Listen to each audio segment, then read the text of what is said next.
साथियों, भारत मुक्ति मोर्चा और बहुजन क्रांति मोर्चा इन संगठनों के द्वारा ईवीएम भंडाफोड़ राष्ट्रीय परिवर्तन यात्रा पार्ट 2 कन्याकुमारी से ये कार्यक्रम शुरू होने वाला था। उस कार्यक्रम के लिए कुछ कानूनी रुकावटें आने की वजह से हम लोगों ने हमारा कार्यक्रम 21 फरवरी से महाराष्ट्र में शुरू करने का निर्णय किया। अब ये 21 फरवरी से 365 दिन तक चलेगा। 21 फरवरी 2023 से शुरू होकर 21 फरवरी 2024 तक चलेगा। तो 365 दिन तक ये चलेगा। और इसमें हमारी कोशिश है कि एक जिले में 5 से 6 किलोमीटर यात्रा पैदल चलनी चाहिए। तो इस तरह से ये 674 जिलों में चलेगी। तो इससे कई हजार किलोमीटर इसमें पैदल चलने का भी कार्यक्रम है। और ये पैदल चलने के कार्यक्रम के पीछे मकसद ये है कि हम मास मोबिलाइजेशन करना चाहते हैं। केवल पढ़े लिखे लोगों को जागृत करके संगठित करने का काम वामसेव के द्वारा पिछले कई सालों से किया गया है। और आज 31 राज्यों में 567 जिलों में 4000 से ज्यादा तहसीलों में 22,000 से ज्यादा ब्लॉक में और 1.5 लाख से ज्यादा गांवों में इस संगठन का जाल फैला हुआ है। इस परिवर्तन यात्रा के द्वारा 31 राज्यों के 674 जिलों में इस संगठन को पहुंचाने की योजना है। और उसके साथ साथ 6000 तहसीलों में इसका भौगोलिक और सोशल नेटवर्किंग का भी कार्यक्रम करने की योजना है, ताकि हम लोग जो पिछले तमाम समय से, जब मेरी उम्र 18 साल 3-4 महीने की थी, तब से मैं ये काम कर रहा हूं। और जब मुझे सेंट्रल गवर्नमेंट में नौकरी मिली थी, तो हमारे देश में कानून है कि 18 साल में नौकरी मिलती। तो सेंट्रल गवर्नमेंट में मुझे जॉब मिला था, तो मेरी उम्र 18 साल 3-4 महीने की थी। तो जहां मैं जॉब करने के लिए ज्वाइन हुआ, वहां पाटिल नाम के एक व्यक्ति थे। सुपरवाइजर ने उनको मुझे ट्रेनिंग देने के लिए कहा।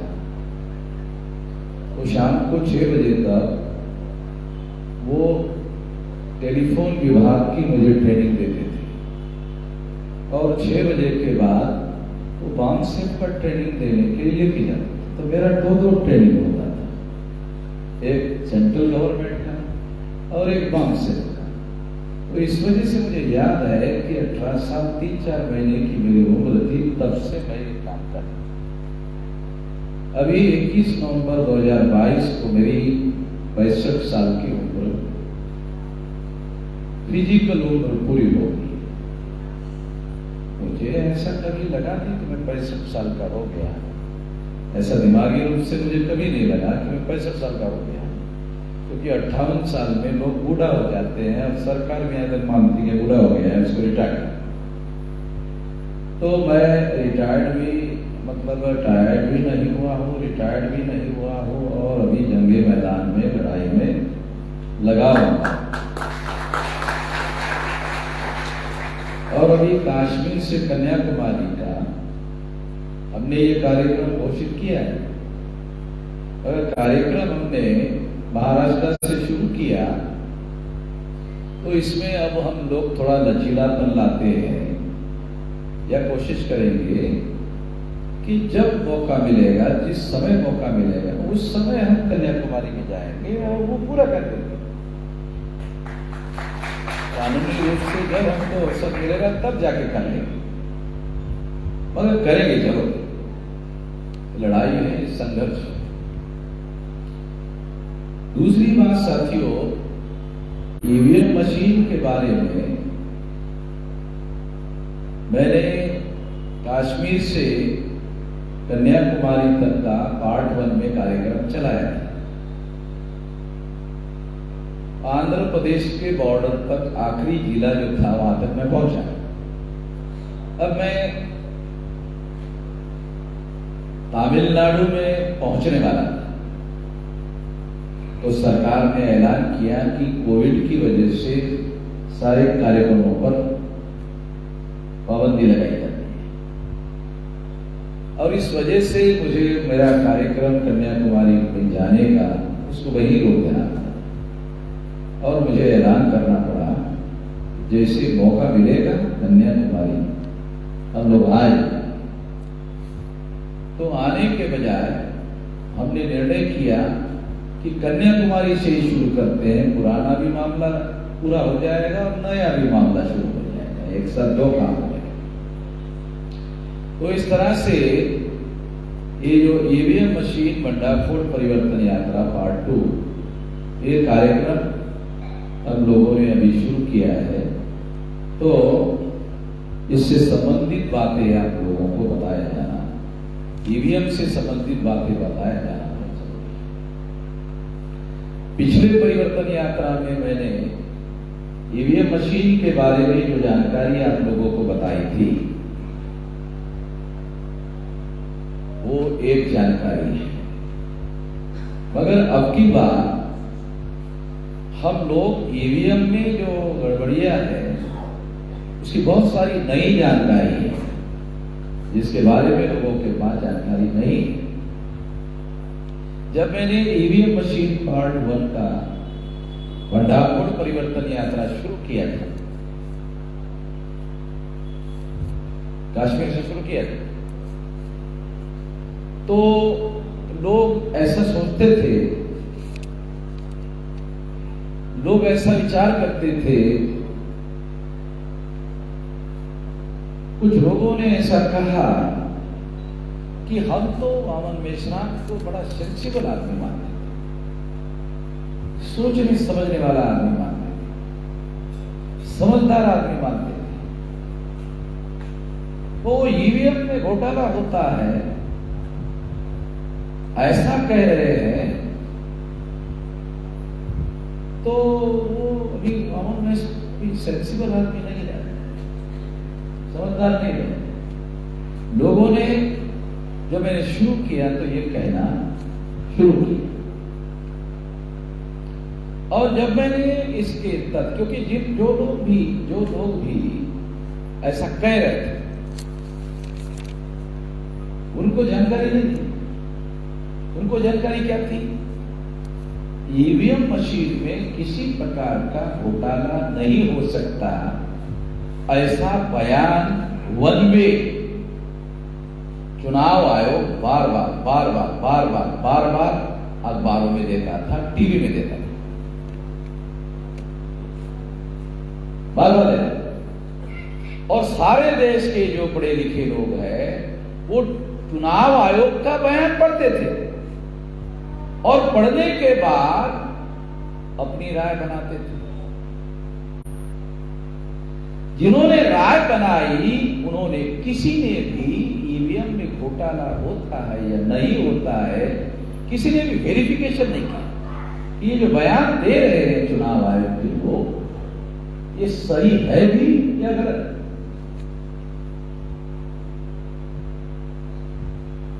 किसी ने वेरिफिकेशन नहीं किया। दूसरी महत्वपूर्ण बात मैं आप लोगों को बताना चाहता हूं। 2004-2009 में, सबसे पहले 2004 में ईवीएम लाई गई, ऑल इंडिया में लागू की। ईवीएम लाने का काम कांग्रेस ने किया।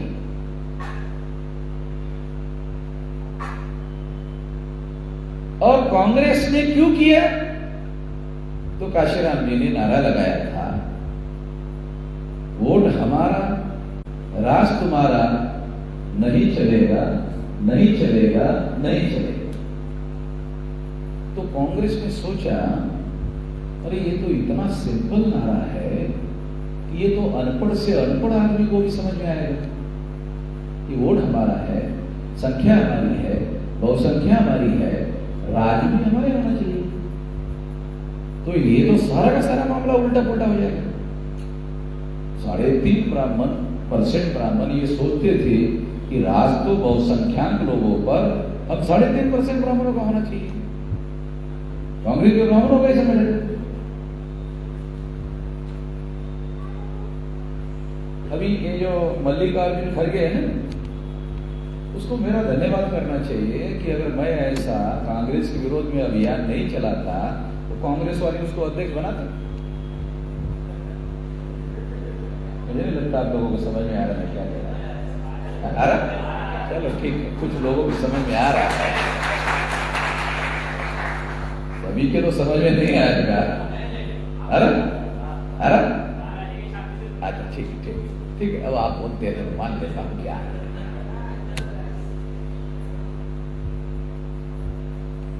क्योंकि अब उन लोगों को क्या दिखाना है कि मोहम्मद मेहसान जो कहता नहीं कि कांग्रेस ब्राह्मणों का संगठन, अरे तुम्हारा दलित आदमी जो है, और भी एक खास बात है, उन्होंने छानबीन किया, मोहम्मद मेहसान कौन से जाति का?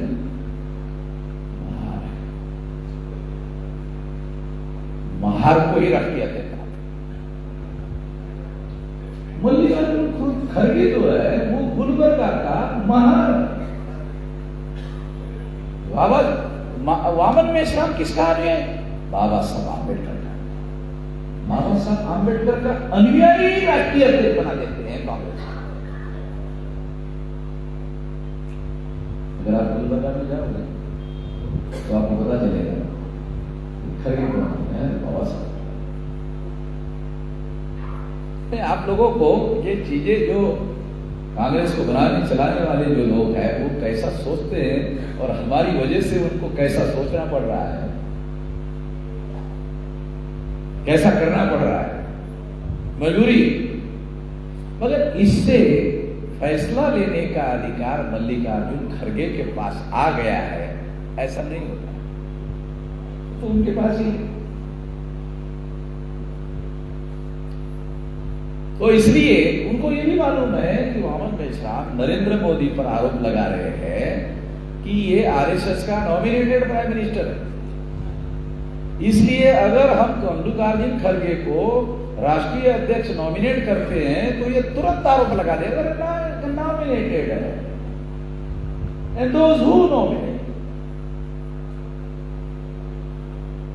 अगर सोनिया गांधी नॉमिनेट करती है, राहुल गांधी नॉमिनेट करता है, प्रियंका गांधी नॉमिनेट करता है मल्लिकार्जुन खड़गे को, तो फिर मैं ये कहूंगा अरे तो ये क्या नॉमिनेटेड है, ये इलेक्टेड थोड़ी है। को मालूम था ये कहे, क्योंकि ये नरेंद्र मोदी को कह रहा है तो मल्लिकार्जुन जी क्यों नहीं कहेगा? जरूर कहेगा। तो इसलिए उसका चुनाव करना है। और गांधी परिवार का कोई भी आदमी चुनाव ना लड़े, एक नौटंकी भी किया और उनके द्वारा कोई बयान भी नहीं दिया कि इनको वोट दो। टेलीफोन किया होगा अंदर में और उनको चुना के लाए और कहा कि नहीं चुनकर आए। ये मल्लिकार्जुन खड़गे जो है ये चुनकर आया हुआ अध्यक्ष। खैर साथियों, मैं आप लोगों को जो बताना चाहता हूं कि कांग्रेस जो है ये ब्राह्मणों का संगठन है, ये 1885 को चटर्जी, मुखर्जी, बैनर्जी, गोखले, तीरथ आगरकर नाम के ब्राह्मणों ने बनाई थी। और जब आजादी मिली तो एक ब्राह्मण को ही देश का प्रधानमंत्री बनाया।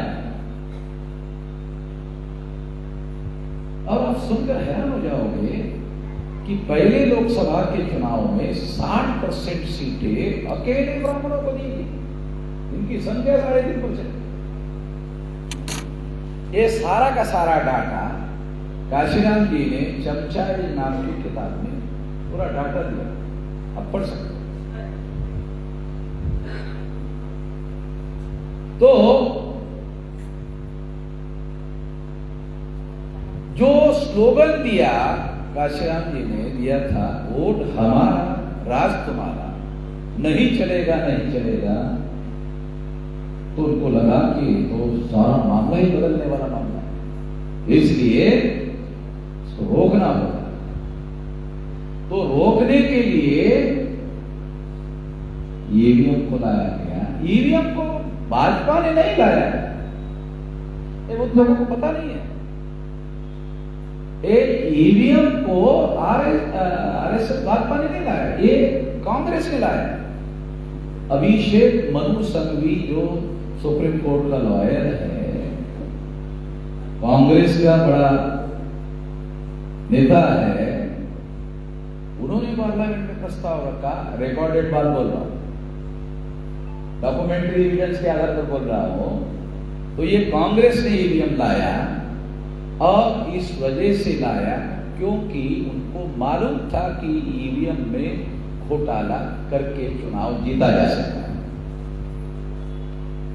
आप लोग सुनकर और हैरान हो जाओगे कि 99 में अटल बिहारी प्रधानमंत्री थे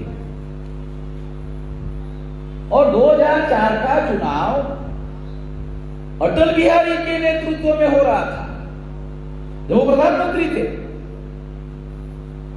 मगर अटल बिहारी को मालूम नहीं था कि ईवीएम में घोटाला करके चुनाव जीता जा सकता है। ये कांग्रेस को मालूम था, क्योंकि कांग्रेस ने ईवीएम को लाया।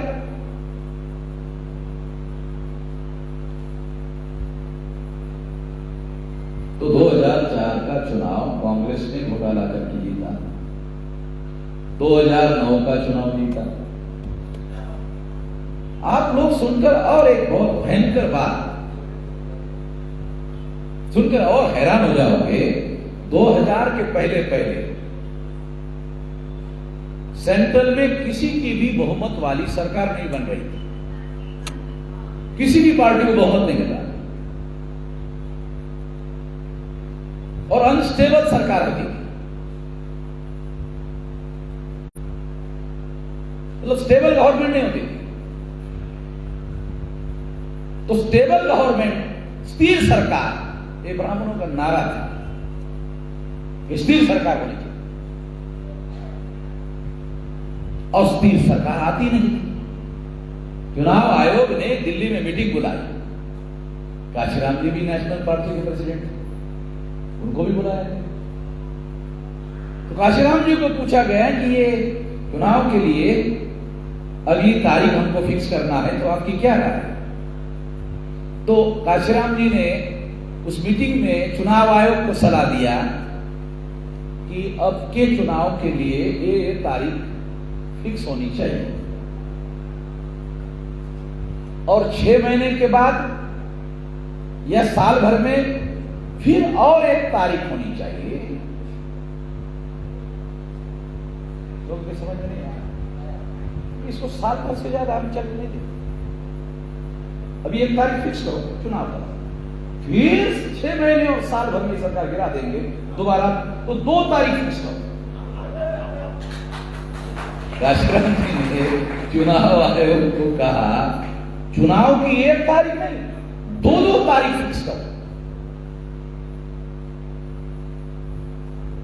तो उस समय जो इंस्टेबिलिटी होती थी, अस्थिरता होती थी, और स्टेबल गवर्नमेंट नहीं होता था, और स्टेबल गवर्नमेंट शासक वर्ग जो ब्राह्मण है उनका स्लोगन था, उसका स्लोगन रोकने के लिए काशीराम जी कहते थे कि जो जिंदा कौम होती है वो 1-2 साल से ज्यादा रुक नहीं सकती।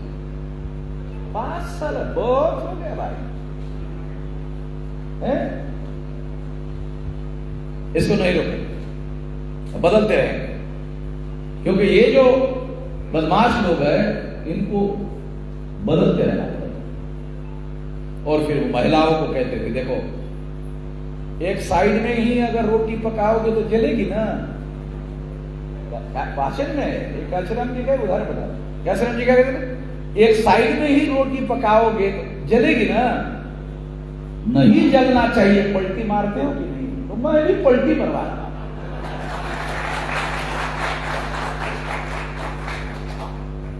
तो देहाती भाषा की बात है, जल्दी समझ आ रही है।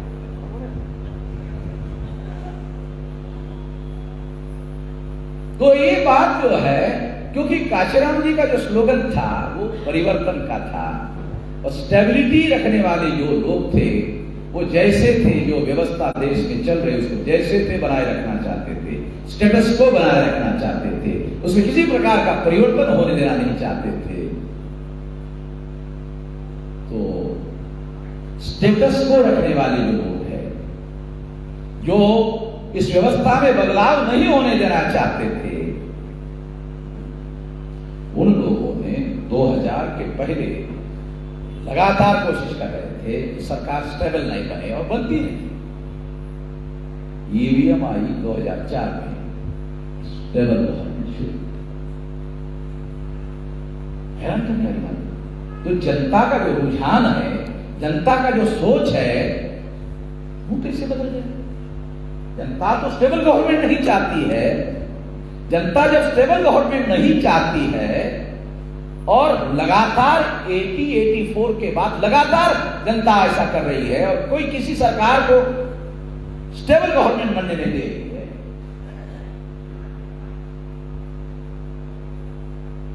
तो किसे? इसलिए 2004 में ईवीएम लाया गया, और ईवीएम ने स्टेबल गवर्नमेंट का युग शुरू किया। 2004 से 2009 स्टेबल गवर्नमेंट 5 साल, 2009 से 2014 फिर 5 साल, 2014 से 2019 फिर 5 साल, 2019 से फिर 4 साल हो गए, अभी 5वां साल चल रहा है। स्टेबल गवर्नमेंट का युग शुरू हो गया है। तो देश की परिस्थिति और देश की मानसिकता में कोई परिवर्तन नहीं हुआ है, तो फिर स्टेबल गवर्नमेंट, तो स्टेबल गवर्नमेंट इसलिए बन रहा है कि 2000 तक मतदाता, 2000 तक वोटर एमएलए और एमपी को चुनते थे। अब ईवीएम मशीन एमएलए और एमपीओ को चुन रही है। क्योंकि ये बहुत भयंकर बात है। लोकतंत्र में एमएलए और एमपी को संवैधानिक रूप से चुनने का अधिकार वोटर्स के पास है, मगर ईवीएम ने क्या किया? ईवीएम ने एमएलए और एमपी चुनने का प्रचलन शुरू किया। जो अधिकार संविधान में मतदाताओं को दिया, अधिकार दिया, फंडामेंटल राइट दिया, वो छीन लिया, और एमएलए और एमपी को चुनवाने का काम ईवीएम ने शुरू कर दिया।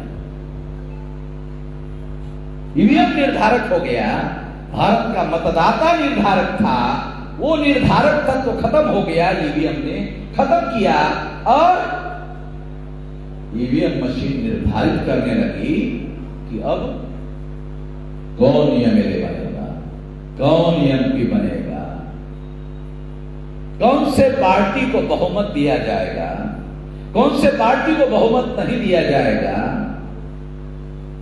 तीसरी बात और बात, कौन से नेता को चुनाव हरवाना है, इंडिविजुअल। तो राहुल गांधी को अमेठी में हरा, उसके बाप दादा की जो खानदानी सीट थी, उसे साउथ में जाकर चुनाव जीतना पड़ा। एक नहीं, ऐसे बहुत सारे नेताओं को लागू किया। खुद मल्लिकार्जुन खड़गे कभी चुनाव नहीं हारा, ईवीएम ने उसको भी हरवा दिया। मल्लिकार्जुन खड़गे लोकसभा का 7 बार चुनाव कैंडिडेट है, हार गया, कांग्रेस ने उसको राज्यसभा में भेजा, नॉमिनेटेड है, कांग्रेस ने नॉमिनेट किया उसको राज्यसभा।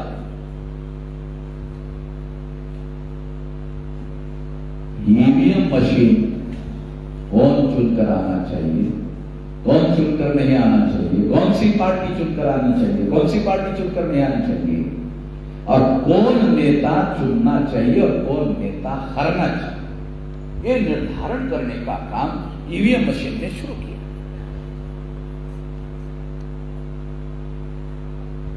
तो इस तरह से मतदाता जो भारत का मतदाता था, ईवीएम के पहले वो सब चुनता था। 2004 से ईवीएम मशीन ने कौन चुनना चाहिए, कौन हारना चाहिए, निर्धारित करने का काम ईवीएम मशीन ने शुरू कर दिया। और भारत के प्रजा के पास देश की सत्ता और सरकार बनाने का अधिकार खत्म हो गया है, खत्म कर दिया गया है, मगर लाइन लगाकर वोट डालने का अधिकार बरकरार है, बटन दबाने का अधिकार बरकरार है। वोट हम डाल ही रहे हैं, वोट हम डाल रहे हैं, और वो वोट इलेक्ट्रॉनिक वोटिंग मशीन में जाता है। जब जाता है तो पता नहीं चलता वो अंदर जाके क्या कर रहा है। क्यों? क्योंकि वो पारदर्शी नहीं है, मशीन ट्रांसपेरेंट नहीं है, वो दिखाई नहीं देता। मशीन के अंदर जाने के बाद वो वोट क्या करता है, क्योंकि वो इलेक्ट्रॉनिक वोट है, और इलेक्ट्रॉनिक वोट का कोई फिजिकल एविडेंस नहीं होता। जैसे आपको समझने के लिए थोड़ा सा उदाहरण देता हूं। ये बैलेट पेपर हमारे पास पहले था, आप वोट डालने के लिए जाते थे,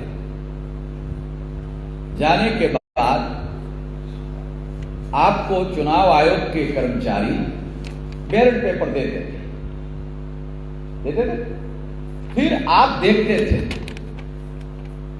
चुनाव निशान देखते थे कि किसको टप्पा मारे, गधा, घोड़ा, खच्चर, सूअर, कुत्ता, किसको दे, किसको दे, किसको दे। ओके, मैं कुत्ते को वोट दे। एग्जाम्पल समझ नहीं, कुत्ते को लगने के बाद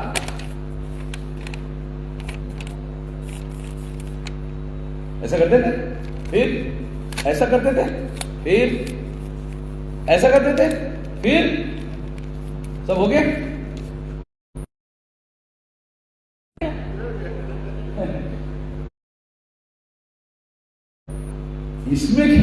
इसमें पूरा गारंटी, पूरी आंखों से देखता है, पूरा स्टैम्प भी कुत्ते को लगा देता है, फिर हिसाब से फोल्ड करता है, वो डाला 9 में हुआ,